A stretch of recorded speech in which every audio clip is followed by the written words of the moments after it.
So why don't you tell me a little bit about you and what you do? Sure. Well, do many things. I have many lives, and I'm trying to juggle them all, which is difficult at times because I have to make choices when everything collides. But as far as my performance stuff, I've been doing drag for, 5 or 6 years now. I can't remember. Started out simply enough. It was all pretty much a happy accident. I've been able to be exposed to so many different things in all that time, and I just keep trying to push myself and do different things and challenge myself. It's more of a creative outlet. I don't really have an end game in mind. I'm just trying to do what interests me, and I'm happy with that. Yeah, if I was to ask you a question, the question we've been asking a few people now is why drag? Why do you perform drag? Well, I started many years ago. I was doing stand-up comedy. I was not that far into the scene, but I went around and explored some things, just trying to, do something creative that was fairly easy. And I tended to be a little introverted and so forth, and so I just wanted to try to really challenge myself. But most of the people, it's very typical that people just wanted to do it to become famous. They're all looking for a sitcom or someone to discover them or whatever. And, there was lots of places where you could do your stand-up, and, you could go and perform, 5 different places in one night. But I found it very stagnating because, a lot of people did the same thing every week. I guess the concept was you just get a routine, hone your image, your routine, and you just milk it for all it's worth and hope that, someone sees it and that takes you somewhere. So it was very boring to me because I kept trying to do different things, and I was, I wasn't doing your normal, jokes. I was doing weird monologues and all sorts of strange things. And then I went to the Training Shack pageant, which is probably 2004, 2005, and I was just kind of blown away that year. I think that was the first year they went to this a bigger venue, and there was lots of people who'd been involved in Training Shack for quite a while were in the pageant. And Kitty, who's a big Training Shack superstar, she did this number where she came out as she lip synced this Billie Holiday cover, and Holiday, right? She looked gorgeous, and then she got branded, mid lip sync and didn't even flinch. Oh my God! Dan did this whole orgy thing where this guy came out as I think it's a centaur, half man, half human or whatever, and then ejaculated all over her. I mean, it was just outrageous. Wow. And then I found out that it was a club where they did stuff every week. There was a new theme. There was open to doing all sorts of different things, and I just sort of thought, well, maybe this is something I should try. And at that time they had a gong show, which is anybody could come. In fact, they were eager to get people to perform because typically the audience would go rabid and people were gonged off in 10 seconds. So, I kind of figured out what people liked, and I performed, and then I just kept asking, and then I asked, to be in the pageant. One year I went to go see the pageant, and the next year I was in it. And wow. I would have never have guessed that would happen. And it was only my 5th time doing drag. I didn't really know how to do makeup. I didn't really know anything. I was way over my head. But somehow I just, went and made it work. And then the next year I was in the pageant again, and that was the year I won it, and things have gone since then. So. Wow. And did you? But for me, it's a lot of fun. It's a lot of fun. You get to do different things. There's a lot of leeway. I think drag is just really open, especially in San Francisco. Other cities, they don't have that kind of idea. It's not it's performance artsy. So, but in San Francisco, there's a lot you can do. So tell me about your show that you have coming up is it August?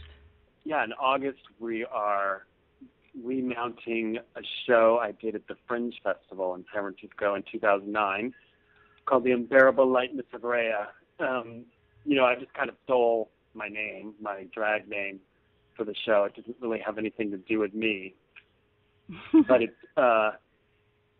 basically, like I was saying, I'm from LA. I grew up around, people in the business and saw all the craziness, and I've been a fan of all that nonsense ever since. And so it basically chronicles the life of a super fame whore, someone just trying to do anything and everything to become famous. Someone from LA. Yes. And so a mass of ideas that, I'm constantly surprised every day. Someone seems to up the ante as far as what they'll do to try to become famous. And so, all the bits are thrown in there, and it basically just chronicles the life of Raya Light, from a little girl to a has-been.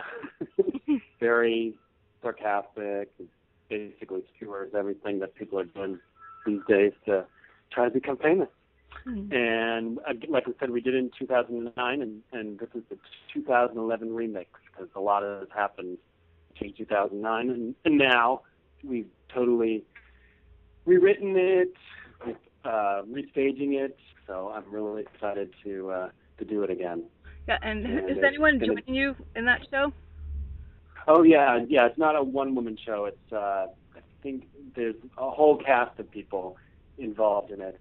Lots of people in the Bay Area, theater, drag icons, Trixie Carr, L. Ron Hubby, Audra Wolfman, Honey Mahogany, Steven Satyricon, Virginia Suicide, Joshua DeVore, and Samuel Palmer are all in the show. And we were doing that, it's about an hour, and then we are doing a staged singing of a new work that we have written called Halloween, the Ballad of Michelle Myers. Michelle Myers.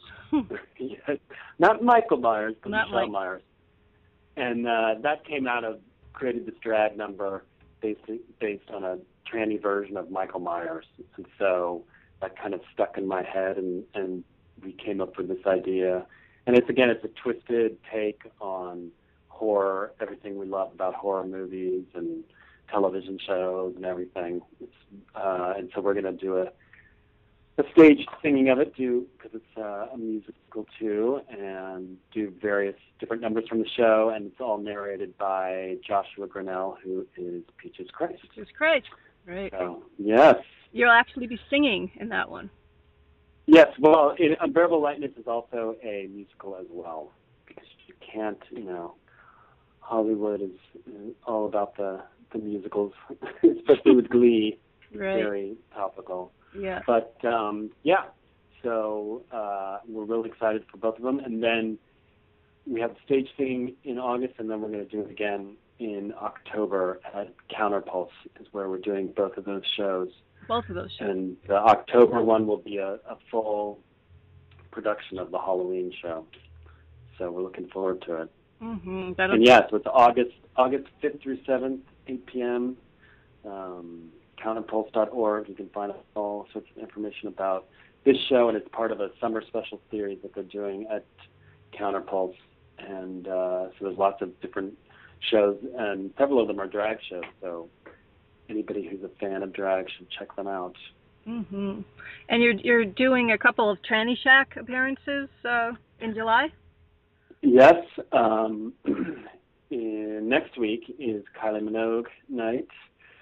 So we'll be doing I'll be doing a number there with a few of the people from the show, as well as some other drag superstars. In August, after the show at Counterpulse, is Kate Bush versus Bjork night. So got a lot on my plate. So you're busy. I wanted to ask you, how did you get your name Raya Light? How did you? That's a really nice name, and it sounds like a beautiful ray of sunshine, but that's not who you are, I don't think, right? Exactly. Well, that first number I did for the Gong Show, I did a goth version of Walking on Sunshine. Basically, the total reverse of someone walking on sunshine. Mm-hmm. And to go along with that, I thought the name Raya Light fit with the number, mm-hmm. and also it's a take on a Madonna song, and you know how much mm-hmm. we all love Madonna. Oh yeah. And at the time, again, it was dumb luck that I came up with that, but it sort of kind of fits the character that slowly became, everything I do is a little twisted, and there's always, a glimmer, a little ray of light in there, some little hope. Not as pessimistic as sometimes I come across. Well, everyone needs a little ray of sunshine, or a little ray of light.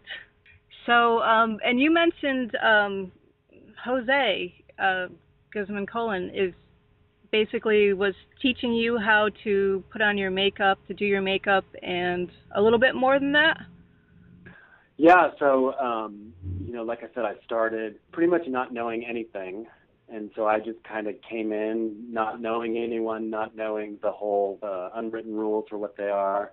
I didn't have a drag family or drag mother or anything, and I just kind of made it up as I went along. The second time I did the pageant, and Jose said, well, for this pageant, do you need any help?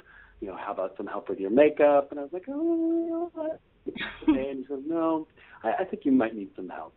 So she turned me into a glamazon, and I think that was one of the reasons maybe that I won that year, was because people were so shocked, because they were so used to me doing all this crazy horror type makeup, and then I came out as this glamorous lady. Struck a bond from there, and she taught me more. Does a lot of, she's an amazing stylist, photographer.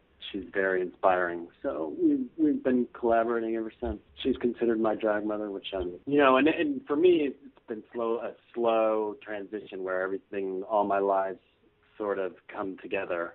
Because I have a 9-to-5 job. Well, it's more than 9 to 5. I work in the software industry, so it's keeps me very busy.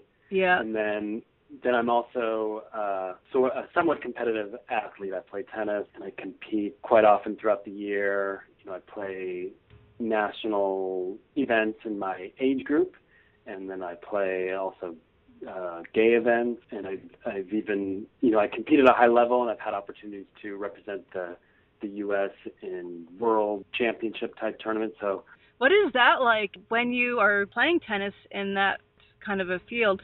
But are you, as a gay man, out in that world of tennis? Yeah, I've been playing gay events, and they're publicized in the tennis magazines. And one of the reasons I do play at a high level, and one of the reasons I play the gay events is just for that exposure, to just get that out there. With other gay players know that I also do drag, and so those two worlds sort of collide, and it just gets interesting. People's perceptions of you change, I think. Yeah, because sometimes does it feel like you're living in two worlds, you're living two lives?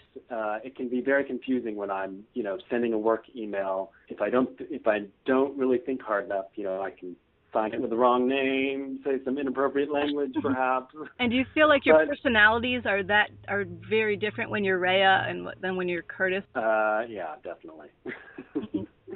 And you can ask my boyfriend that, because he comments it all the time.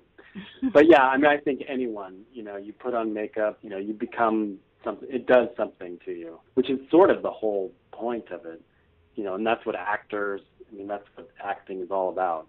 Mm-hmm. And I don't think I really understood that when I started. I remember Fonique talking to me one time about, you created this character, Raya Light, and have you thought about this, and you've thought about that? And I thought, well, I didn't really create a character. I just was doing what I wanted to do. But now I'm to the point where I sort of understand that. And, even though I change a lot of what I do and do different things, I don't have a one look all the time. People are expecting something. When you say Raya Light, they expect something. So it's sort of interesting, and to adopt that persona and be that character that I've created is interesting, and it's good. It's good because it gives me the freedom to do things that I wouldn't normally else do. Right.